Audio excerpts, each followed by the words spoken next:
નમસ્તે મિત્રો, રાધે રાધે, જય શ્રી કૃષ્ણ મિત્રો. આજની વાર્તા તમને હચમચાવી દેશે. પ્લીઝ એકવાર પૂરેપૂરી વાર્તા સાંભળજો એવી નમ્ર વિનંતી છે. તો ચાલો જાણીએ.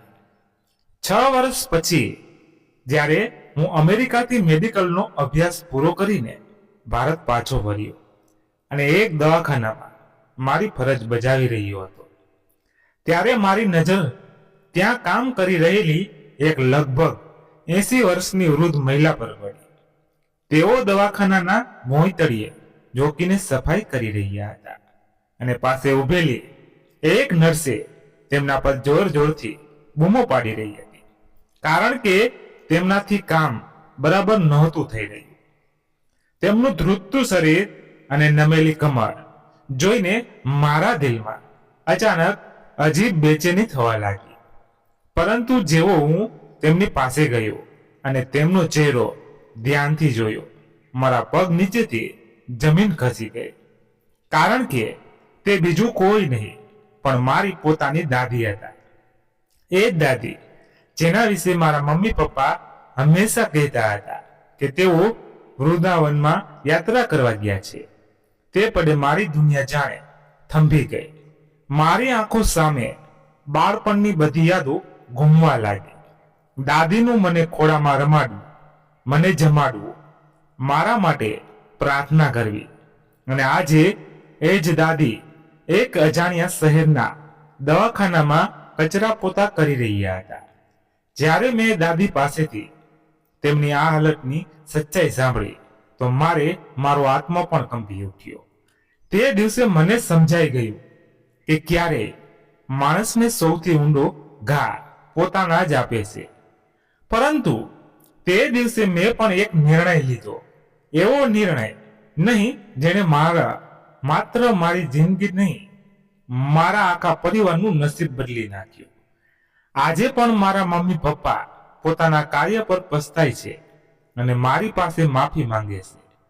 તેથી મારી આ વાર્તાને અંત સુધી ચોક્કસ સાંભળજો, કારણ કે આ માત્ર મારી દાદીની વાર્તા નથી, પરંતુ હજારો વૃદ્ધોનો દર્દની સચ્ચાઈ છે. કદાચ આ વાર્તા પરથી તમને પણ કંઈક શીખવા મળે અને કદાચ આ કોઈની જિંદગી બદલવાનું કારણ બની જાય. મારું નામ વિહાન છે. પૂરા 6 વર્ષ પછી આજે હું અમેરિકાથી ભારત પાછો ફરી રહ્યો હતો. મેડિકલના અભ્યાસે મને ડાક્ટર બનાવી દીધો હતો, પરંતુ દિલમાં કોઈ ખૂણામાં એક બાળક હજી પણ જીવતો હતો, જે પોતાના ઘર, પોતાના આંગણા અને સૌથી વધારે પોતાની દાદીને યાદ કરતો હતો. જેવું મારું વિમાન હવાઈ મથક પર ઉતર્યું અને હું બહાર આવ્યો, મારી મમ્મી પપ્પા ઊભેલા દેખાયા. તેમની આંખોમાં ગર્વ અને ખુશી સ્પષ્ટ દેખાઈ રહી હતી. આખરે તેમનો દીકરો હવે ડાક્ટર બની ચૂક્યો હતો. મમ્મીએ મને ભેટી લીધો અને પપ્પાએ મારા માથા પર હાથ રાખીને આશીર્વાદ આપ્યા. પરંતુ એ ભીડમાં મારી નજર કોઈક બીજાને શોધી રહી હતી, મારી દાદીને. હું વારવાર આમ તેમ જોઈ રહ્યો હતો. કદાચ તેઓ ક્યાંય ઊભા હશે અને હસતા હસતા મને જોઈ રહ્યા હશે, જેમ હંમેશા જોયા કરતા હતા. જ્યારે તેઓ ક્યાંય ન દેખાયા તો મેં મારી જાતને સમજાવી, કદાચ દાદી ઘરે હશે. આખા રસ્તે અમે લોકો હસી મજાક કરતા કરતા ઘર તરફ આવ્યા, પરંતુ મારા મનમાં એક જ બેચેની હતી. ઘરના દરવાજામાં પગ મૂકતા જ હું જોરથી પોકારી ઉઠ્યો, દાદી, દાદી, તમે ક્યાં છો? હું આવી ગયો. કેટલા વર્ષ થઈ ગયા તમને મળીએ. મારો અવાજ આખા ઘરમાં ગુંજી રહ્યો હતો, પણ ક્યાંયથી પણ તેમનો પરિચય અવાજ ન આવ્યો. મારું દિલ અચાનક ગભરાઈ આવ્યું. મેં મમ્મી પપ્પા તરફ જોયું. પપ્પા અનિલજી થોડા અસહજ થઈ ગયા, જાણે કંઈક કહેવા માંગતા હોવા છતાં રોકાઈ રહ્યા હોય. ત્યારે જ મમ્મી સુનીતા જલ્દીથી બોલી, અરે દીકરા, તારી દાદી આજકાલ મોટા ભાગનો સમય યાત્રામાં જ વિતાવે છે. જ્યારથી તું ગયો છે તેમનું મન ઘરમાં લાગતું નથી. ક્યાં છે? અત્યારે તો તેઓ વૃંદાવન ગયા છે. લગભગ 1 મહિનો ત્યાં જ રહેશે, ત્યાર પછી જ આવશે. આ સાંભળીને મારા દિલમાં જાણે હળવી પીડા થઈ. મેં ધીમેથી કહ્યું, 1 મહિનો? ત્યાં સુધીમાં તો હું પાછો જતો રહીશ. શું દાદી મને મળવા પણ નહીં આવે? મમ્મીએ તરત સમજાવતા કહ્યું, દીકરા, હવે તેમનું મન ભગવાનમાં વધારે લાગે છે. આખી જિંદગી તેમણે ખૂબ મહેનત કરી છે. હવે સમય છે કે તેઓ પોતાના જીવ માટે જીવે. અમે પણ તેમને પૂરી આઝાદી આપીએ છીએ. 4 ધામની યાત્રા પણ કરી ચૂક્યા છે અને અત્યારે વૃંદાવનમાં છે. તો તું તો જાણે જ છે, ત્યાં ગયા પછી કોઈનું મન પાછા આવવાનું નથી કરતું. તેથી આપણે પણ તેમની ભક્તિમાં અડચણ ન નાખવી જોઈએ. હું ચૂપ થઈ ગયો, પરંતુ મનની અંદર હજી બેચેની થઈ રહી હતી. મને આ વાત સમજ નહોતી આવી રહી કે હું આટલા વર્ષ પછી આવ્યો છું અને મારી દાદી મને મળવા સુધી ન આવી શક્યા. મેં તરત જ તેમનો ફોન લગાવવાનો પ્રયત્ન કર્યો, પરંતુ તે બંધ આવતો હતો. એ જ ફોન જે છેલ્લા 3 મહિનાથી બંધ આવતો હતો. જ્યારે પણ હું મમ્મી પપ્પાને તેમની સાથે વાત કરવાનું કહેતો હતો, તેઓ મને એમ જ કહેતા હતા કે તેઓ ક્યાંક બહાર ગયા છે, યાત્રા પર છે. પરંતુ આજે ઘરે આવીને પણ જ્યારે હું તેમને નહોતો જઈ શકતો, તો મારું મન વધુ ગભરાવા લાગ્યું. તૈયાર થઈને હું મારા રૂમમાં જતો રહ્યો, પરંતુ રૂમની દરેક વસ્તુ મને બાળપણની યાદ અપાવવા લાગી. સાચું કહું તો બાળપણથી જ મારી દુનિયા મારી દાદી. છતાં મમ્મી પપ્પા બંનેને નોકરી કરતા હતા. મમ્મી સરકારી નિશાળમાં શિક્ષિકા હતી અને પપ્પા સરકારી એન્જિનિયર. તેઓનો મોટા ભાગનો સમય ઘરની બહાર જ પસાર થતો હતો. એવામાં મારો ઉછેર, મારું બાળપણ, મારી દરેક નાની મોટી જરૂરિયાત બધું જ મારી દાદીએ સંભાળ્યું હતું. સવારે મને જગાડવું, નવડાવવો, ધોવડાવવો, મારા માથામાં તેલ નાખીને માલિશ કરવી, પોતાના હાથે જમાડવું, સાથે બગીચામાં લઈ જવો, મારી સાથે રમવું, મારું લેસન કરાવવું, બધું જ તેઓ જ કરતા હતા. હું જેટલો મોટો થતો ગયો, તેમનો પ્રેમ પણ એટલો જ વધતો ગયો. પરંતુ લગભગ 7 વર્ષ પહેલા અમારા ઘર પર એક બહુ મોટું દુઃખ આવ્યું.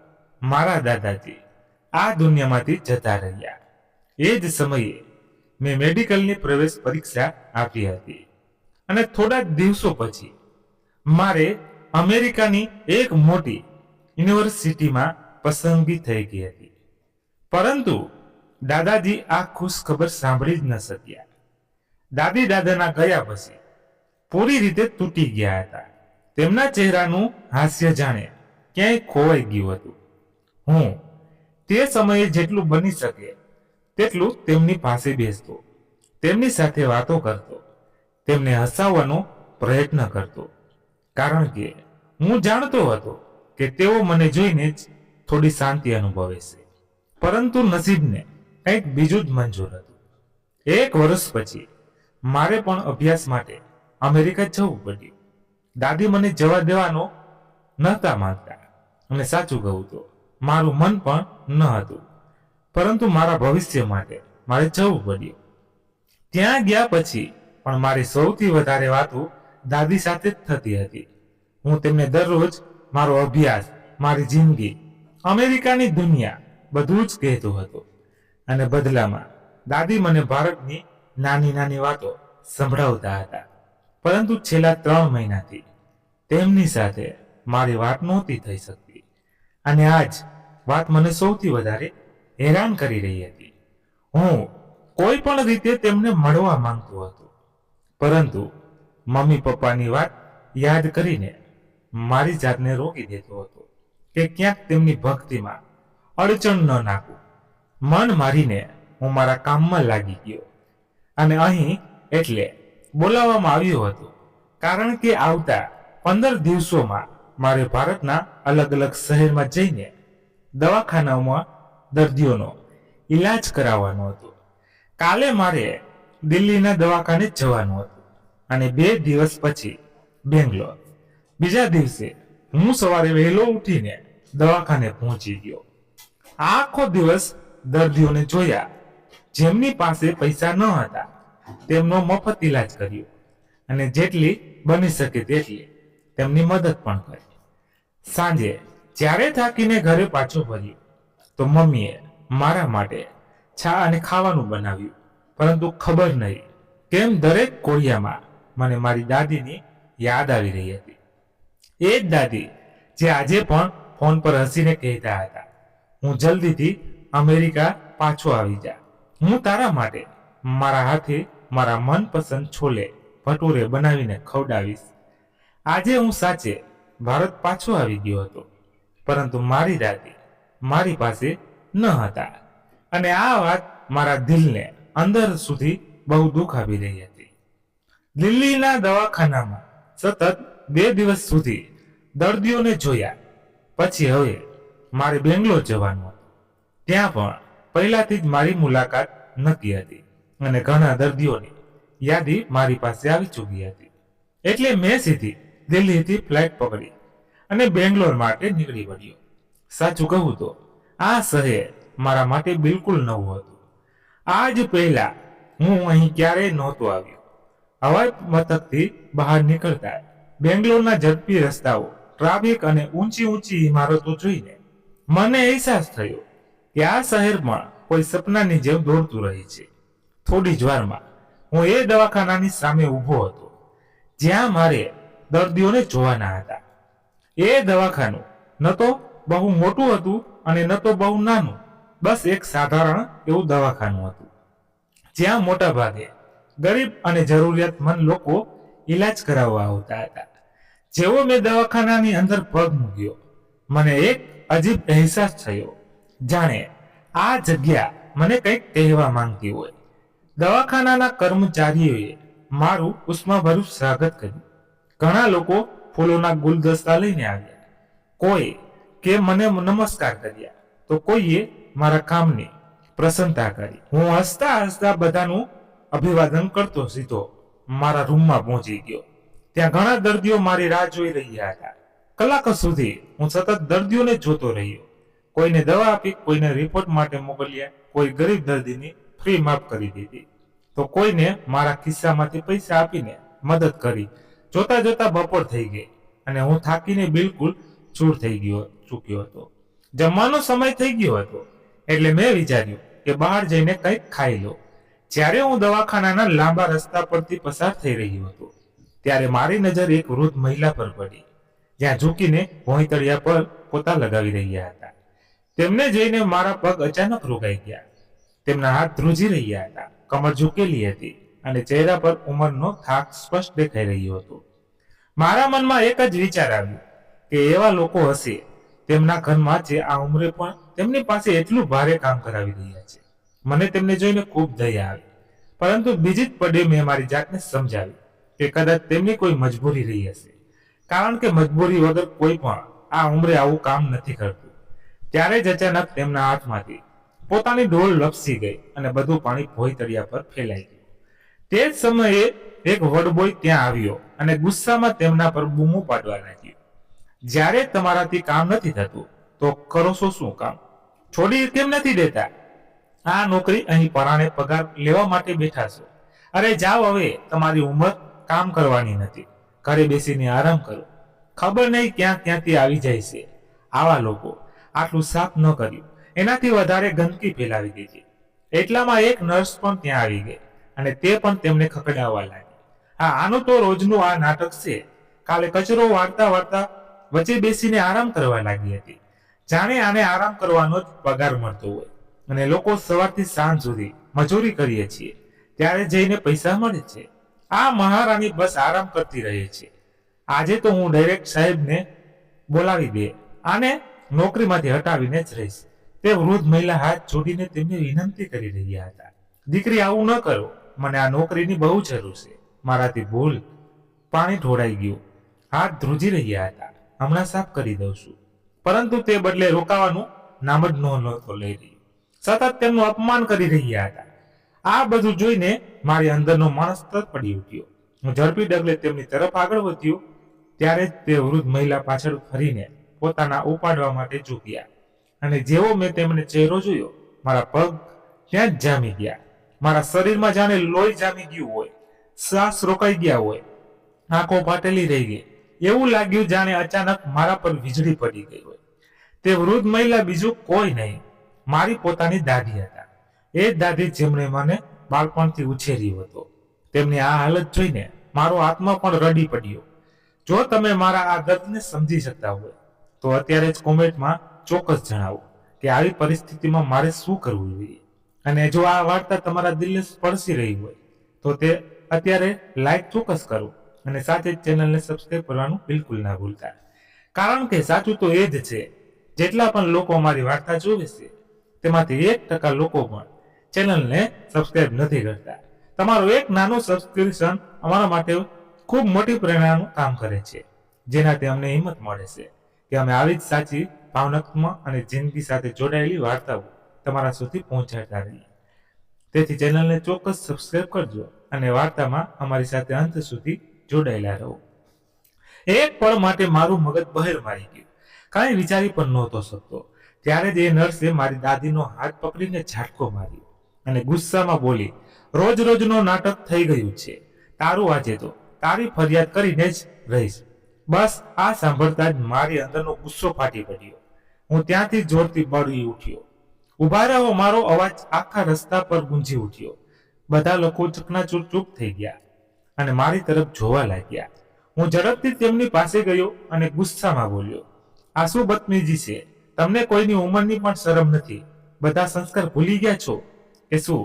મારો ગરજતો અવાજ સાંભળીને તે નર્સ અને વોર્ડ બોય ગભરાઈ ગયા અને ચૂપચાપ માથું ઝુકાવીને ઉભા રહ્યા. હું વધુ ગુસ્સામાં બોલવા લાગ્યો, તમને દેખાતું નથી કે આ વૃદ્ધ મહિલા આ ઉંમરે પણ કામ કરી રહ્યા છે? શું તમને લાગે છે કે તેમને આ બધું કરવાનો શોખ છે? કોઈ મોટી મજબૂરી રહી હશે ત્યારે તેઓ અહીં કામ કરી રહ્યા છે. નર્સે ધીમેથી કહ્યું, સાહેબ તમે નથી જાણતા, આ 3 મહિનાથી અહીં કામ કરી રહ્યા છે અને રોજ કંઈક ને કંઈક ગડબડ કરી દે છે. કામ સરખું થતું નથી અને પડખા આખડતા રહે છે. આખરે આમને પૈસા કામ કરવા માટે આપવામાં આવે છે કે પડવા માટે? તેથી આ વાત સાંભળીને મારો ગુસ્સો વધુ ભડકી ઉઠ્યો. મેં જોરથી કહ્યું, એકદમ ચૂપ, એક શબ્દ પણ ન બોલતા. જે વૃદ્ધ મહિલાએ તમને આટલું ખરાબ કહી રહ્યા છો તે મારી દાદી છે. આ સાંભળતા ત્યાં હાજર બધા લોકો જાણે પથ્થરના થઈ ગયા. નર્સ અને વોર્ડબોયના ચહેરાનો રંગ ઉડી ગયો. આસપાસ ઉભેલા લોકો પણ આશ્ચર્યથી અમને જોવા લાગ્યા. કોઈને સમજ નહોતું આવી રહ્યું કે આટલો મોટો ડાક્ટરના દાદી આ દવાખાનામાં સફાઈ કર્મચારીનું કામ કેવી રીતે કરી રહ્યા છે. મારી દાદી પણ મને આશ્ચર્યથી જોઈ રહ્યા હતા. 6 વર્ષમાં મારો ચહેરો ઘણો બદલાઈ ગયો હતો, એટલે કદાચ તેઓ મને ઓળખવાનો પ્રયત્ન કરી રહ્યા હતા. હું કંઈ પણ કહ્યા વગર તેમને ટેકો આપીને મારી કેબિનમાં લઈ આવ્યો. તેમની હાલત જોઈને મારું દિલ ફાટી ગયું હતું. મારી આંખોમાંથી આંસુ રોકાઈ જ નહોતા રહ્યા. તેમણે સફેદ રંગની એક જૂની અને ફાટેલી સાડી પહેરી હતી, જેના પર જગ્યાએ કાણા પડી ગયા હતા. તેઓ કરસલીઓથી ભરેલો ચહેરો આંસુઓથી ભીંજાઈ ગયો હતો. હાથ પગ ધ્રુજી રહ્યા હતા. સ્પષ્ટ દેખાઈ રહ્યું હતું કે તેમની જિંદગી છેલ્લા કેટલાક સમયથી બિલકુલ પણ સારી નહોતી રહી. હું વિચારી પણ નહોતો શકતો કે એક મોટા ડાક્ટરના દાદી, એક સરકારી એન્જિનિયર માં અને એક સરકારી શિક્ષિકાની સાસુ ની આ હાલત કેવી રીતે થઈ શકે. મારું મગજ ભમી રહ્યું હતું. મેં સૌથી પહેલા તેમણે પાણી આપ્યું, પછી ખાવા માટે કંઈક મંગાવ્યું. તેઓ ખાવા પર એવા તૂટી પડ્યા જાણે ઘણા દિવસોથી તેમને બરાબર ખાધું જ ન હોય. આ જોઈને મારું દિલ વધુ તૂટી ગયું. મેં તેમને ધીમેથી ખુરશી પર બેસાડ્યા, પછી કેબિનના કિનારે સ્ટ્રેચર પર સુવડાવીને આરામ કરવા દીધો. થોડા કલાકો પછી જ્યારે તેમને થોડું સારું લાગ્યું તો હું તેમની પાસે ગયો. મેં મારા ચશ્મા ઉતારી લીધા, મારો એપ્રેમ પણ કઢાવી નાખ્યો, કારણ કે તે સમયે હું તેમની સામે એક ડાક્ટર નહીં પણ તેમનો પુત્ર બનીને ઊભો રહેવા માંગતો હતો. હું ધીમેથી તેમની પાસે ગયો, તેમનો ધ્રુજતો હાથ મારા હાથમાં લીધો અને ભરાયેલા અવાજે કહ્યું, દાદી. જેવું તેમણે મારી તરફ ધ્યાનથી જોયું, તેમની આંખોમાં ઓળખની ચમક આવી ગઈ. બીજે જ પળે તેઓ ધ્રુસકે ને ધ્રુસકે રડી પડ્યા. તેમના મોંમાંથી બસ એક જ શબ્દો નીકળ્યો, વિહાન, મારા દીકરા, તું આવી ગયો. અને આટલું કહેતા તેઓ રડતા રડતા મને ભેટી પડ્યા. હું પણ મારી જાતને રોકી ન શક્યો. તેમને કસીને ગળે લગાવી લીધા. તેઓ ઘણીવાર સુધી રડતા રહ્યા અને મારી આંખોમાંથી પણ આંસુ રોકાવાનું નામ જ નહોતા લઈ રહ્યા. તે પળે મને એવું લાગ્યું જાણે મારા દિલની અંદર કોઈ તોફાન ઉમટી પડ્યું હોય. મેં ધીમેથી દાદીનો હાથ પકડી લીધો. તેમની આંગળીઓ ઠંડી હતી અને ધ્રુજી રહી હતી. મેં તેમને સંભાળતા પૂછ્યું, દાદી, તને અહીં બેંગ્લોરના આ દવાખાનામાં કેવી રીતે આવી ગયા? એટલે દૂર દિલ્હીથી અહીં સુધી? મમ્મી પપ્પા તો કહેતા હતા કે તમે તો વૃંદાવન છો. સાસુ, કહો દાદી, આખરે તમારી સાથે શું થયું? મારી વાત સાંભળીને દાદીની ઝૂકેલી આંખો વધુ નીચે ઝૂકી ગઈ. તેમનો અવાજ પહેલાથી જ નબળો હતો, પરંતુ તે પણ તેમાં એવું દર્દ હતું જેને સાંભળીને કોઈનું પણ દિલ કંપી જાય. તેમણે ધીમે ધીમે કહેવાનું શરૂ કર્યું, દીકરા વિયાન, શું કહું તને? જ્યારથી તું વિદેશ ગયો છે મારી જિંદગી જાણે કોઈ અધૂરા કૂવામાં પડી. તારા દાદાજીને ગયા 7 વર્ષ થઈ ગયા અને તેમના ગયા પછી મારો સહારો બસ તું જ હતો. પરંતુ તારા વિદેશ ગયા પછી ઘરમાં હું બિલકુલ એકલી પડી ગઈ. તારી મમ્મી પોતાના સ્કૂલના કામમાં અને તારા પપ્પા પોતાની ઓફિસમાં એટલા વ્યસ્ત રહેતા હતા કે તેમને મારી તરફ જોવાની પણ ફુરસત નહોતી. શરૂમાં હું તારી સાથે ફોન પર વાત કરી લેતી હતી તો દિલ થોડું હળવું થઈ જતું હતું. પરંતુ જેમ જેમ સમય પસાર થતો ગયો તારા મમ્મી પપ્પાનો વ્યવહાર મારી પ્રત્યે વધુ કડવો થતો ગયો. વર્ષે જ્યારે તારી માં નિવૃત્ત થઈ અને તારા પપ્પા પણ મોટા ભાગનો સમય ઘરે રહેવા લાગ્યા ત્યારે તો હાલત વધુ ખરાબ થઈ ગઈ. ઘરમાં એક વખત મારો જ વાંક કાઢવામાં આવતો. દરેક નાની નાની વાત પર મને ટોકવામાં આવતી. જો હું મારી મરજીથી કંઈક બનાવી લઉં તો તારી માં ગુસ્સામાં આવીને કહી દે, ઘરમાં પહેલાથી જ આટલા ખર્ચા છે, ઉપરથી વિહાન વિદેશમાં ભણી રહ્યો છે અને તમે છો કે ઘરના કામ ઓછા કરવાની જગ્યાએ વધારી દો છો. ગડપણના કારણે મને ડાક્ટર અને દવાઓની જરૂર પડતી હતી. પરંતુ એકવાર ડાક્ટરને બતાવવાની વાત કરું તો મારે એટલી વાતો સાંભળવી પડતી હતી કે ઘણીવાર હું ચૂપચાપ દર્દ સહન કરી લેતી હતી. ધીમે ધીમે હાલત એ થઈ ગઈ કે હું મારા જ ઘરમાં એક બોજ બનીને રહી ગઈ હતી. કામ કરવાવાળી નોકરાણીને પણ તેમણે કાઢી મૂકી અને ઘરના બધા કામ, કચરા પોતા, વાસણ, કપડા તો બધું જ મારી પાસે કરાવવામાં આવવા લાગ્યું. મારી ઝૂકેલી કમર અને ધ્રુજતા હાથો છતાં મારે સવારથી સાંજ સુધી કામ કરવું પડતું અને બદલામાં 2 સમયનું જમવાનું મળી જાય તો એ જ મારા માટે બહુ હતું. દાદી થોડી વાર માટે ચૂપ થઈ ગયા, જાણે પોતાના આંસુઓને રોકવાનો પ્રયત્ન કરી રહ્યા હોય. પછી તેમણે ઊંડો શ્વાસ લઈને આગળ કહ્યું, દીકરા, જ્યારે પણ તારો ફોન આવતો હતો તો હું બસ એની જ રાહ જોતી હતી. તારી સાથે 2 વાતો થઈ જતી તો લાગતું કે હજી પણ દુનિયામાં કોઈ છે જે મને યાદ કરે છે. પરંતુ થોડા મહિના પહેલા મારો ફોન બગડી ગયો. મેં તારા મમ્મી પપ્પાને ઘણીવાર કહ્યું કે મને એક સાધારણ એવો ફોન અપાવી દો જેથી હું મારા પુત્ર સાથે વાત કરી શકું, પરંતુ તેમણે દર વખતે ટાળી દીધું. ધીમે ધીમે તારી સાથે પણ મારી વાતો બંધ થઈ ગઈ અને હું બિલકુલ એકલી પડી ગઈ. હું તો બસ ભગવાનને એ જ પ્રાર્થના કરવા લાગી હતી કે હવે મને ઉપાડી લો. પરંતુ 2 મહિના પહેલા અચાનક એક દિવસ તારા પપ્પા મારી પાસે આવ્યા અને બોલ્યા, માં, ચાલો તમારો આખું બોડી ચેકઅપ કરાવી દઈએ. બેંગ્લોરના એક મોટા દવાખાનામાં મફતમાં ચેકઅપ થઈ રહ્યું છે. બસ આવવા જવાનો ખર્ચ થશે. તેની વાત સાંભળીને મને લાગ્યું કે કદાચ મારા દીકરાના દિલમાં મારા માટે થોડી મમતા જાગી ગઈ છે. કદાચ તેને મારી હાલત જોઈને દુઃખ થયું હશે. હું પણ ખુશી ખુશી તેની સાથે ટ્રેનમાં બેસી બેંગ્લોર આવી ગઈ અને અહીં આ મોટા દવાખાનામાં આવીને તેણે મને બહાર રસ્તાની એક બેન્ચ પર બેસાડી અને કહ્યું, માં, તમે અહીં જ બેસો, હું ડાક્ટર પાસેથી મુલાકાતનો સમય લઈને આવું છું. થોડી વાર પછી તે પાછો આવ્યો અને બોલ્યા, માં, અત્યારે બહુ દર્દીઓ છે, તમે અહીં જ બેસો, હું બહારથી તમારા માટે કંઈક ખાવાનું લઈ આવું છું. હું ત્યાં જ બેસીને રાહ જોતી રહી. ધીમે ધીમે ડોક્ટર બધા દર્દીઓને જોતા ગયા. એક એક કરીને બધાના નામ બોલાવવામાં આવ્યા, પરંતુ મારું નામ ન આવ્યું. મને લાગ્યું કદાચ તે મારું નામ લખવાનું જ ભૂલી ગયા હશે. પહેલા 2 કલાક પસાર થયા ગયા, પછી 4 કલાક સવારથી સાંજ થઈ ગઈ, પરંતુ મારો દીકરો પાછો ન આવ્યો. ત્યારે મારા મનમાં ડર પેદા થયો, ક્યાંક તેની સાથે કંઈક ખોટું તો નથી થઈ ગયું. હું ગભરાઈને બહાર ભાગી અને આમ તેમ તેને શોધવા લાગી. ત્યારે જ એક સિક્યુરિટી ગાર્ડે મને પૂછ્યું કે શું તેણે મારી સાથે આવેલા માણસને જોયો છે?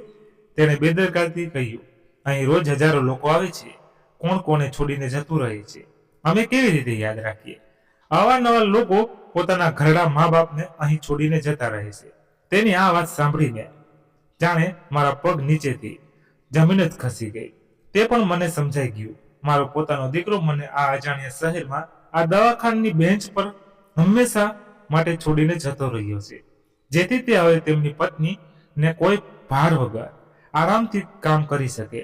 તેના માટે હું માં નહીં માત્ર એક ભાર બની ચૂકી હતી. દાદીની વાત સાંભળીને મારો આત્મા પણ કંપી ઉઠ્યો. એવું લાગ્યું હું જાણે કોઈએ મારી છાતીમાં સળગતો લાવા ભરી દીધો હોય. મને મારા કાન પર વિશ્વાસ નહોતો થઈ રહ્યો. જે લોકોને હું મારો આદર્શ માનતો હતો તે જ મારા પોતાના મમ્મી પપ્પા મારી દાદી સાથે એટલો અમાનવીય વ્યવહાર કરી શકે છે.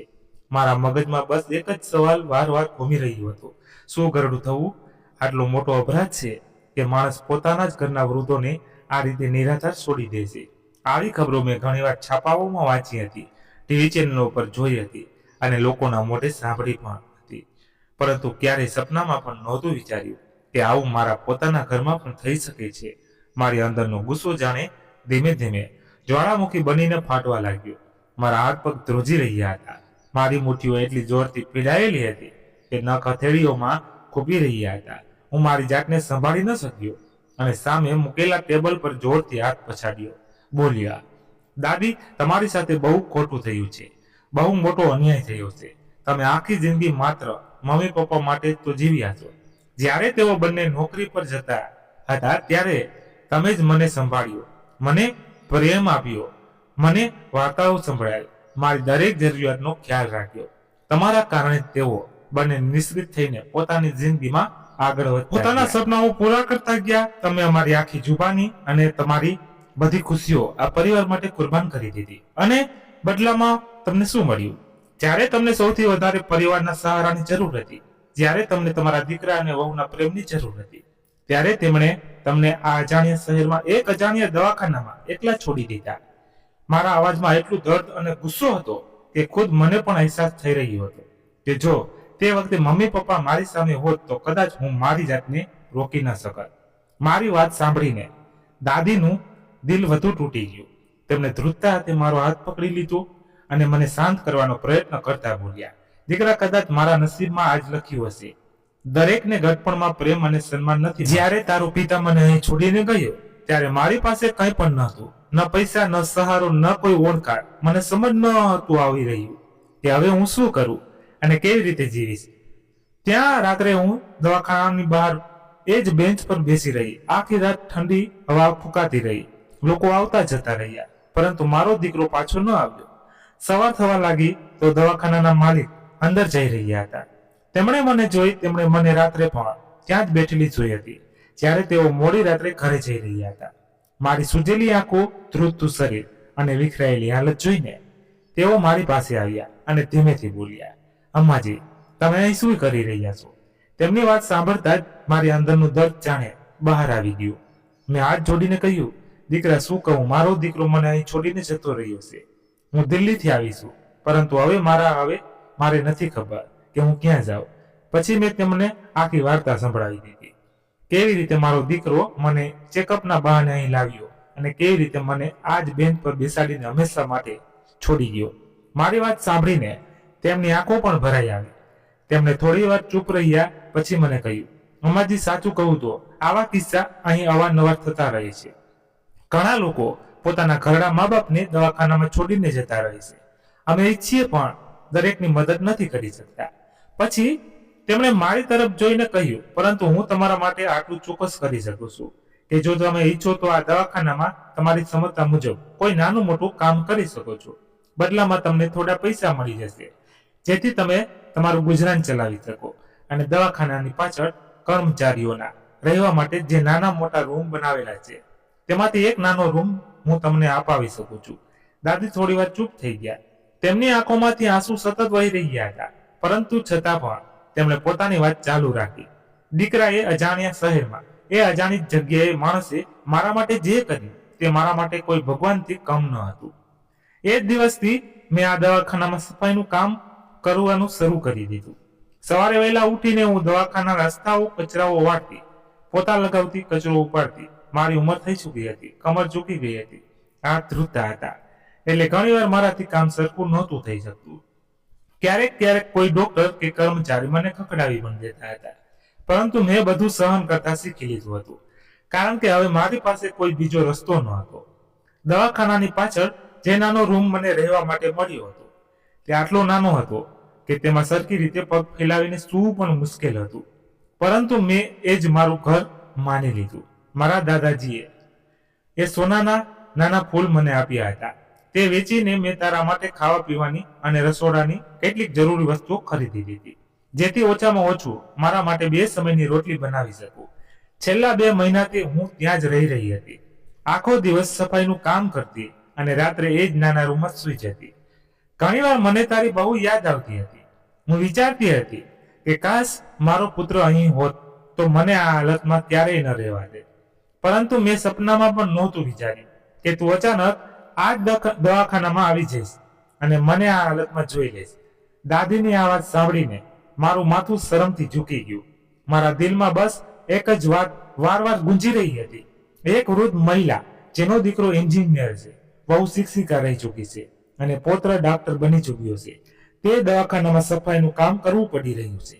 આનાથી મોટી શરમની શું વાત કોઈ પરિવાર માટે હોઈ શકે છે? મેં દાદીને પૂછ્યું કે દાદી, તમારી સાથે આટલું બધું ખોટું થઈ રહ્યું છે. મમ્મી પપ્પા તમારી સાથે આટલો ખરાબ વ્યવહાર કરી રહ્યા હતા, છતાં પણ તમે મને ક્યારેય ફોન પણ કેમ ન જણાવ્યું? મારી વાત સાંભળીને દાદીએ ભીની આંખોથી હળવું સ્મિત આપ્યું અને ખૂબ ધીમા અવાજે બોલ્યા કે શું જણાવતી? દીકરા, જો હું તને બધું સાચું જણાવી દે તો તું ત્યાં હેરાન થઈ જાય. નહોતી ઈચ્છતી કે મારા કારણે તારા અભ્યાસમાં જરા પણ અડચણ આવે.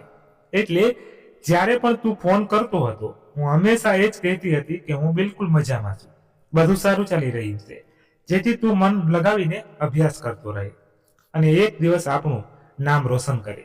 હું મારા દર્દને છુપાવી બસ એ જ વિચારતી રહી કે મારો પુત્ર આગળ વધે, સફળ બને અને જિંદગીમાં કંઈક મોટું કરે. પરંતુ મેં તો સપનામાં પણ નહોતું વિચાર્યું કે મારો જ દીકરો એક દિવસ અત્યાચારની બધી હદો પાર કરી દેશે અને મને આ અજાણ્યા શહેરમાં, આ અજાણ્યા દવાખાનામાં આમ એકલી છોડીને જતો રહેશે. જાણે મારું આ દુનિયામાં કોઈ પોતાનું જ નથી. તે જ પળે મેં દાદીનો હાથ પકડીને કહ્યું, દાદી, હું તમને વચન આપું છું, જે લોકોએ તમને આ દર્દ આપ્યું છે તેમને હું એ જ દર્દનો અહેસાસ ચોક્કસ કરાવીશ. દાદીએ તરત મારો હાથ કસીને પકડી લીધો અને બોલ્યા, ના દીકરા, આવું ન કરતો. હું ક્યારેય નહીં ઈચ્છું કે જે મારી સાથે થયું એ જ મારા દીકરા અને વહુ સાથે પણ થાય. પરંતુ તે સમયે મારી અંદરનું દર્દ અને ગુસ્સો એટલો ઊંડો હતો કે હું મારી જાતને રોકી ન શક્યો. તે જ દિવસનું કામ પૂરું થયા પછી હું દાદીને મારી સાથે હોટલ લઈ આવ્યો. તેમને સારું જમવાનું જમાડ્યું, તેમના માટે નવા કપડાં ખરીદ્યા, કારણ કે તેઓ ખૂબ નબળા થઈ ચૂક્યા હતા. બીજા દિવસે હું તેમને મારી સાથે ફ્લાઇટથી દિલ્હી લઈ આવ્યો. જેમ અમે ઘરની નજીક પહોંચી રહ્યા હતા હું અનુભવી શકતો હતો કે દાદીના દિલમાં ડર વધી રહ્યો છે. તેમની આંખોમાં એ ડર સ્પષ્ટ દેખાઈ રહ્યો હતો, જાણે કોઈ ઘાયલ પક્ષી ફરીથી એ જ જગ્યાએ પાછા ફરવાથી ગભરાઈ રહ્યું હોય જ્યાં તેને દર્દ મળ્યું હતું.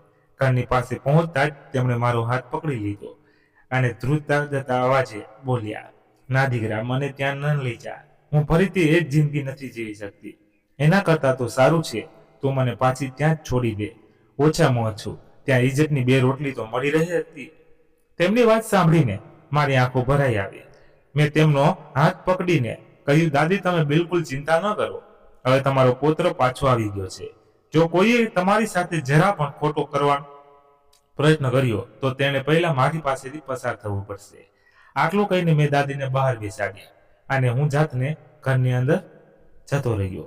જેવું હું અંદર પહોંચ્યો, માં ખુશ થઈને મારી પાસે આવી અને બોલી, અરે દીકરા, આવી ગયો તું, ચાલ જલ્દી હાથ ધોઈ લે, ખાવાનું તૈયાર છે. પરંતુ તે સમયે મારી અંદરનો ગુસ્સો ફાટી વળ્યો. મેં તેમના હાથ ઝટકી લીધા અને સીધું પૂછ્યું, માં, દાદી ક્યાં છે? મારી વાત સાંભળતા જ તે ગભરાઈ ગઈ. ત્યારે પપ્પા પણ અંદરથી આવી ગયા અને બોલ્યા, તને જણાવ્યું તો હતું કે તારી દાદી વૃંદાવનમાં છે. આ સાંભળીને મારો ગુસ્સો વધુ વધી ગયો. મેં ઉત્સાહ અવાજે કહ્યું, આ વખતે મને સાચું જોઈએ, ખોટું નહીં. સાચું કહો, તમે દાદી સાથે શું કર્યું છે? જ્યારે બંને સુપત રહ્યા તો મેં દરવાજા તરફ જોઈને અવાજ લગાવ્યો, દાદી, અંદર આવો. જેવા દાદી અંદર આવ્યા, માં 2 ડગલા પાછળ હટી ગઈ અને પપ્પાનો ચહેરો પીળો પડી ગયો. હું દાદીને ટેકો આપીને અંદર લાવી અને ગુસ્સામાં ફાટી વળ્યો. મેં કહ્યું, તમે લોકો કેટલા નીચ પડી શકો છો. મેં ક્યારેય વિચાર્યું પણ નહોતું કે એક 80 વર્ષની માને દવાખાનામાં એકલી છોડી આવ્યા અને એ જાણવાનો પ્રયત્ન પણ ન કર્યો કે તે જીવતી છે કે મરી ગઈ. મારા સવાલોનો તેમની પાસે કોઈ જવાબ ન હતો. અંતે તેઓ મારા પગમાં પડીને માફી માંગવા લાગ્યા, પરંતુ મેં તે સમયે મારું દિલ પથ્થર બની ગયું હતું. મેં સ્પષ્ટ કહી દીધું, હવે દાદી માટે તેમને કંઈ કરવાની જરૂર નથી. તેમના માટે તેમનું પૌત્ર જ કાફી છે. તે જ રાત્રે હું દાદીને લઈને પાછો હોટલ જતો રહ્યો. 1 અઠવાડિયા સુધી હું હોટલમાં જ રહ્યો અને પછી દાદીને મારી સાથે અમેરિકા લઈ આવ્યો. આજે એ ઘટનાને 2 વર્ષ પસાર થઈ ચૂક્યા છે. મમ્મી પપ્પા ઘણીવાર ફોન કરે છે, પરંતુ મારું મન તેમની સાથે વાત કરવાનું નથી થતું. મેં મનમાં નક્કી કરી લીધું છે કે જ્યાં સુધી તેમને એ દર્દ અનુભવ ન થાય જે તેમણે દાદીને આપ્યું, ત્યાં સુધી હું તેમની સાથે વાત નહીં કરું. પરંતુ છતાં પણ હું એટલો પડેલો માણસ નથી બનવા માંગતો કે તેમને નિરાધાર છોડી દઉં. આજે દાદી 82 વર્ષના થઈ ચૂક્યા છે અને મારી સાથે અમેરિકામાં બહુ ખુશ છે. દરરોજ પોતાના હાથે મારા માટે ખાવાનું બનાવે છે, પ્રેમથી મને ખવડાવે છે. તેમના ધ્રુજતા હાથોમાં આજે પણ એ જ મમતા છે, એ જ સ્વાદ છે જે મારા બાળપણમાં હતો. ત્યારે હું તેમના ખોડામાં માથું રાખીને સૂઈ જતો હતો અને જ્યારે પણ હું તેમને હસતા જોઉં છું તો મને લાગે છે કે કદાચ ભગવાને મને દાગતા એટલે બનાવ્યો છે કે જેથી હું મારી દાદીના દિલને ઘાવ ભરી શકું, જે તેમને પોતાના જ લોકો પાસેથી મળ્યા હતા. મિત્રો, હવે તમે જણાવો કે શું મેં મારા માતા પિતા સાથે જે કર્યું તે સાચું હતું? જો તમે મારી જગ્યાએ હો તો શું કરત? તમારા વિચાર અમને કોમેન્ટમાં ચોક્કસ જણાવજો, કારણ કે તમારી દરેક કોમેન્ટથી અમને ઘણું શીખવા મળે છે. જો આ વિડીયો તમને પસંદ આવ્યો હોય તો આ વાર્તાએ તમારા દિલને સ્પર્શી લીધું હોય તો તેને લાઈક ચોક્કસ કરજો અને ચેનલને સબસ્ક્રાઇબ કરવાનું બિલકુલ ન ભૂલતા. સાથે જ આ વિડીયોને વધુમાં વધુ લોકો સુધી શેર કરો, જેથી આ વાર્તા કોઈ બીજા દીકરા દીકરી સુધી પણ પહોંચે અને કદાચ તેમને પોતાની જિંદગીમાં સાચો નિર્ણય લેવાની પ્રેરણા મળી શકે છે. તો મિત્રો, હું આ વાર્તામાંથી રજા લઉં છું અને મળી એક નવી વાર્તા સાથે. ત્યાં સુધી તમારા પરિવાર સાથે ખુશખુશાલ રહો. જય હિન્દ, જય ભારત.